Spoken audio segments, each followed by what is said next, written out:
Maithili express की शानदार प्रस्तुति।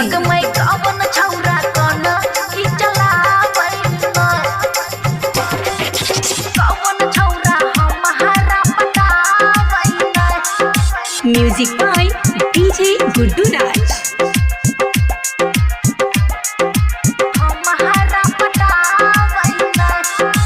खुशी रिकॉर्डिंग स्टूडियो बलुआहा। अगमय कवन छौरा कन खिचलावैन, अगमय कवन छौरा कन खिचलावैन, अगमय कवन छौरा कन खिचलावैन, अगमय कवन छौरा कन खिचलावैन, अगमय छौरा से छौरा दरभंगा वाला ना, अगमय छौरा से छौरा कंदाहा वाला ना।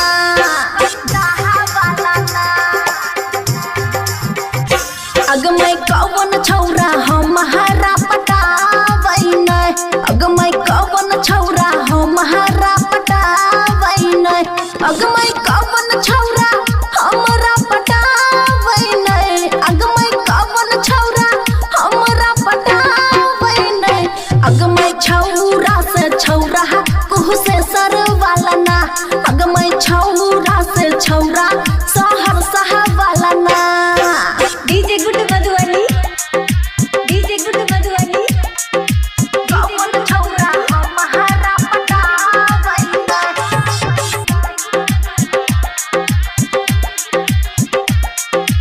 खुशी रिकॉर्डिंग स्टूडियो बलुआहा। अगमय कवन छौरा न हम बर मांगैन, अगमय कवन छौरा न हम बर मांगैन, अगमय कवन छौरा नंबर मांगैन, अगमय कवन छौरा नंबर मांगैन, अगमय छौरा से छौरा मधेपुरा वाला ना, अगमय छौरा से छौरा नालंदा वाला ना।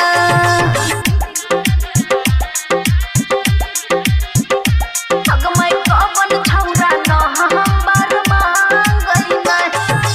खुशी recording studio Baluaha.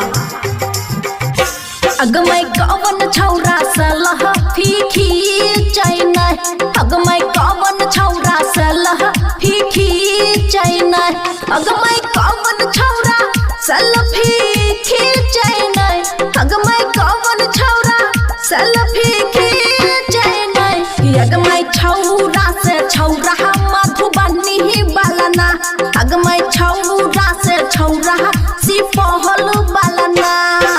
Music by DJ Guddu Raj.